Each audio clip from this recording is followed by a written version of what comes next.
One of the best lessons I've ever learned from my students is that they want caring relationships with their teachers.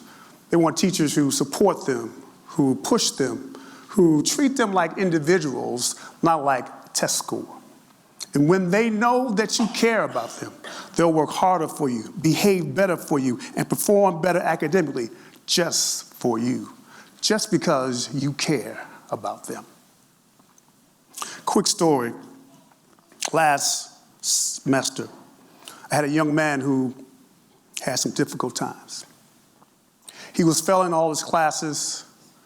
His mom asked him to go work for a job so she could bring some money in the house, and his girlfriend broke up with him. 20 days before the end of the semester, he decided to stop coming, to quit, to drop out. And it didn't matter how many times I talked to him. I said, man, you're a junior. Your goal line is right there. Keep pushing. Don't quit. Don't give up. It didn't matter how many times I called to find him a job. It didn't matter that I cared about him because he quit, a high school dropout. But I was wrong. He came back one day, and that was the day of his final exam. And he came back because he had a goal that he had set for himself at the beginning of that semester. He was going to pass that test. And he came back to prove to me that he could. Now, he missed 20 days at the end of the semester. There's no way he's going to pass that test. But I was wrong again. He passed that test. And I remember he texted me. He said, Mr. Jarrett, I told you I was going to do it. I passed. And then he told me, thank you for trying to keep me in school. I promise you, I won't make that mistake again next semester. See, he came back to school, and he told me I'm going to do it because I want you to know that I can do it. He told me he didn't want to disappoint me. You cannot tell me that a caring relationship with your students don't matter. It does matter. If you don't believe me, try it and see what happens. Second lesson that my students taught me is when they misbehave, when they make mistakes, and it's easy to reach for a referral, try reaching for a relationship first. I had a young man sitting in my classroom, and he put his head down, and I told him in the class what our no sleeping in school policy is, and he picked his head up. 5 minutes later, I looked over, and his head was back down. So I walked over to him, and I said, are you all right? I need you to pick your head up. He turned and looked at me and said, leave me the F word alone. I know what you're saying. Insubordination, using profanity toward a teacher, that's a 3-day out of school suspension if I write the referral. But if I write the referral, he's got 3 days of no instruction. If I write the referral, I may never know what's going on in his life that will make him disrespect me like that. If I write the referral, I may destroy my relationship with him. So I put the referral down, and I reach for my relationship. So I take him outside, and we have a conversation. And here's what I discover. You see, his mom just lost her job. They've been kicked out of the house. He hasn't slept in 3 days. He's been going from one place to the other. He was just tired. And so we walk back in the classroom, and he apologizes to me in front of the class, and he apologizes to his classmates. And then I tell him, go over there and sleep for as long as you want to. His mother found a job, and they moved to a better house, and he came to me one day and said, thank you for being there on the worst day of my life. He would eventually go on to be one of the top students in his class. Sometimes it's easy to reach for a referral. Next time, try reaching for your relationship. This third one is life-changing. My students told me to notice them.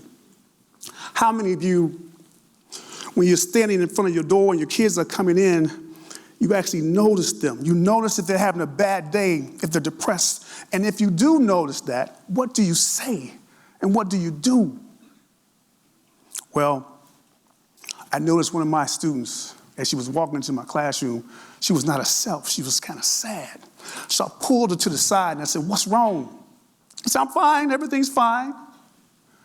But I know something was wrong. So then I said, "Listen, I don't know what's wrong, but whatever you're going through, if you need somebody to talk to, you can always come talk to me. I don't know what you're going through, but you're not alone. I will always be here for you." And then I asked her about her parents and what was going on. And I asked her about the school, and then she finally broke down and cried. And then here's what she told me. She told me that her mother had put so much stress on her to get good grades, to get A's and B's, but she was only a C average student. And nothing that she could do was good enough. She was not good enough. And then she told me that she was thinking about cutting herself to just relieve the pain. So I got on the phone and talked to her mom. I remember the conversation. She could not believe that she was forcing her daughter.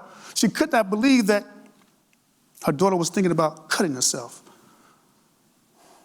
Finally, I just said this: what if? What if your daughter did her very best and she ended up with a C in my class and not the A that you expect? Would you love her any less? And she said, "Of course not. I love my daughter regardless of her grades." Then I said, "Please tell her that. Tell her that you love her regardless of grades. Just tell her that you love her."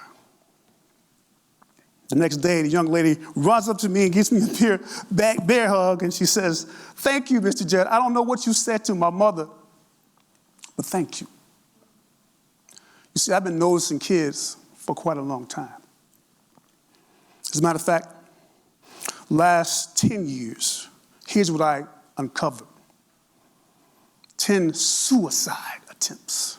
10 kids who were in so much pain that they wanted to end their lives. 5 of them were cutting themselves or thinking about cutting themselves. 3 of them were on suicide watch. 2 had to go to the hospital, and none of the parents knew about their pain. But I got some good news for you today. All of them are still here, still alive.